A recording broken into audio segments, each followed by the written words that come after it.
Yes, because we have more with Primetime Deion Sanders. But we're going to switch gears here, which we know you can do, to the association. So a little beef going on with LeBron and Charles Barkley. We want to get you caught up on the latest. It all started with Barkley's reaction to King James saying this. Something that we know that's going to make us a really, really good team. If we can add a veteran point guard, we just haven't been in a position to capture one. But this is something we knew from the beginning. Does he want all the good players? He don't want to compete? He says he needs help. Listen, he's the best player in the world. He's got plenty of help. The Cleveland Cavaliers, they have given him everything he wanted. They have the highest payroll in NBA history. They're the defending champs. And for him to be trying to hold anything over Dan Gilbert's head, inappropriate, whiny, all the above. He wanted J.R. Smith last summer. They paid him. He wanted Shumpert last summer. He's got Kyrie Irving and Kevin Love. He wants everybody. He don't want to compete. He want to be the favorite all the time. It just pisses me off that a guy that great don't want to compete. And so it begins. So here's the deal. King James was over Sir Charles' repeated jabs. He clapped back, and it got personal. Here's the quote. He's a hater. What makes what he says credible? Because he's on TV, I'm not going to let him disrespect my legacy like that. I'm not the one who threw somebody through a window. I never spit on a kid. I never had unpaid debt in Las Vegas. I never said, quote, I'm not a role model. I never showed up to All-Star Weekend on Sunday because I was in Vegas all weekend partying. And now we have this. Charles, the floor is yours. I don't overreact. I'm not going to say anything bad about him or get personal. I stick by what I said. He was all whiny and everything last week. So I'm good, man. If I'm going to be straightforward like I always try to be, I know guys going to come back at me sometimes. So I'm good. He got personal, but like I say, I'm never going to get personal on an NBA player. So that's the latest. Stephen A., talk to me. Well, first of all, I want to say, and I'm happy Primetime is here because I definitely wanted to get his take on that because this guy was an epic superstar and he's qualified more so than I am to speak on the subject. What I will say is this. I think that LeBron stepped over the line in terms of how personal he got towards Barkley. Barkley has been ultra critical of LeBron at times. Some would say I have, even though I disagree with that. Others would say others have. But the bottom line is everything that Charles Barkley has said has been about basketball. And when you consider the fact that Barkley only went to one NBA Finals, LeBron has been to 7, that Barkley never won a title, but LeBron has 3. There is a multitude of things that LeBron James could have attacked Barkley on, strictly in regards to basketball. I consider LeBron James an incredible, lucky guy this morning because nobody's perfect. All of us have skeletons. Wow. And let me tell you something right now. Barkley, like a lot of us, knows what they are about ourselves and about everybody else. Barkley did him justice. Wow. He did the right thing by saying, I'm not going to get personal because 2 wrongs don't make a right. LeBron was right to come back at Barkley, right to go at him because Barkley has been critical, but he was wrong to get personal, bringing up the spitting, bringing up debt in Vegas. What's that about? Well, you know how much stuff happens in Vegas? You know how many trips LeBron has had to Vegas along with various others? You trying to tell me you that squeaky clean in every, maybe you are, but Barkley might challenge that. You never know. So to go that route is just excessive. Barkley did not respond. I applaud him for that. But I also recognize that LeBron has a right to go at him for coming at him the way that he did. But he could have kept it to basketball because all the ammunition in the world was there to go at Barkley about basketball. You did not have to bring up the other personal stuff. LeBron was wrong to do that. That's my take, Primetime. That was very well stated. Very well stated. Number one, I have a problem with 2 African-American men going at one another, especially publicly. Yeah. This could have been resolved with a phone call. Number 2, LeBron got sensitive. And we all know in the hood, when you get sensitive, it gets funny, okay? He got sensitive because Charles hit him in an area that he was vulnerable. Charles is saying a lot of things that are 100% accurate. LeBron is as well. I do feel as though LeBron is an athlete of all athletes. Yes. What he's done on the court, off the court, has been immeasurable. LeBron is that guy. When you're that guy, you don't need to try to assume this guy or that guy. You're that guy, and that's the difference of the old school versus the new school. I didn't need no pass rush. I got my dude. Okay?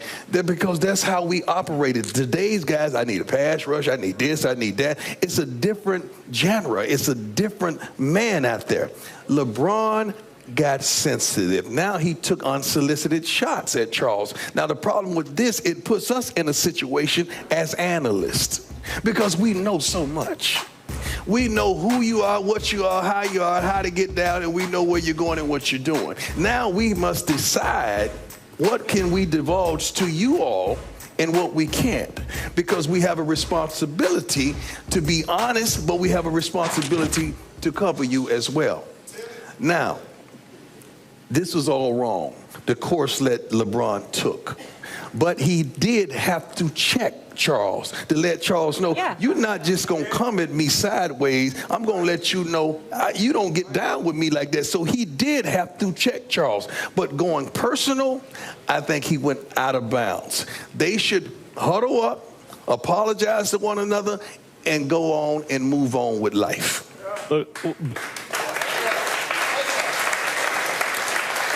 I don't want to reiterate what you guys just said quickly. You're right, both right. LeBron didn't like the message, so he went after the messenger. That looks weak.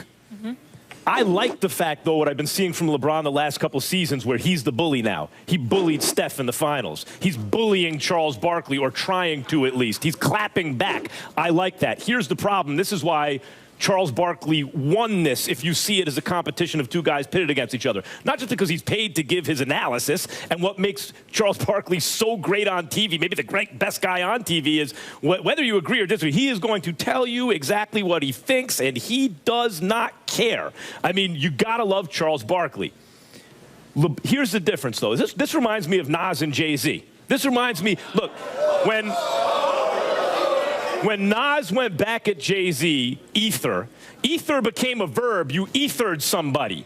And when LeBron went at Chuck, it was like, oh, he ethered him. He just left him in flames. Here's the difference. This is why I think Jay-Z won that. I think the takeover beat ether. How do you like that?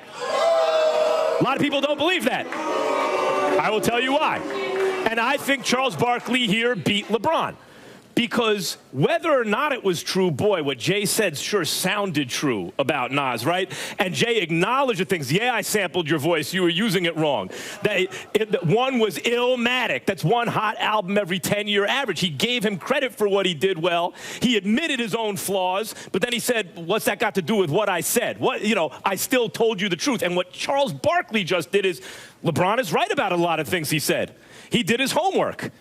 I'm not going to get personal back. So you know Charles Barkley's coming from a place of his truth, and it's not personal. And that sense of truth, Chuck just won. Charles Barkley won that little exchange. Well, let me give my primetime moment right here. First of all, I love Charles Barkley. He's great on television, but I'll be damned if I'm conceding anybody's better than me. That's number one. I'm going to be real about it.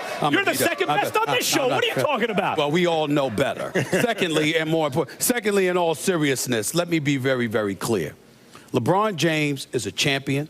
LeBron James is a role model. LeBron James has conducted himself in pristine fashion and should be somebody that is revered and more respected than he even is right now, as far as I'm concerned, because of what he walked into the league with, the expectations put on his shoulders, and now how he's not only lived up to it, but he's exceeded it. Having said all of that, none of us are infallible. None of us are flawless. And LeBron was flawed because of what Prime said in terms of his sensitivity, which goes back to my final take yesterday when I said this. At the end of the day, it is my belief LeBron James is scared scared that his team is not good enough to beat the Warriors, and he's disgusted.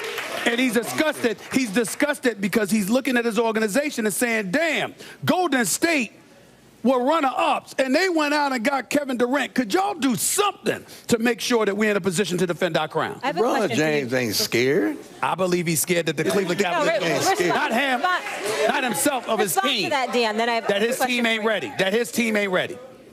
I think he's going through something personal where he wants to go back and repeat. We all know. Right. And he feel like these guys are not playing to standard. There you see him imploding on the sidelines, and he's trying to channel them and get them to another level. Some guys you really can't go after. He really can't go after publicly loved. You can't really go after Kyrie. This is the problem. Not the ancillary guys, the help guys, you know, the 7, 8, 9, 9 through 12 guys. He can't do that.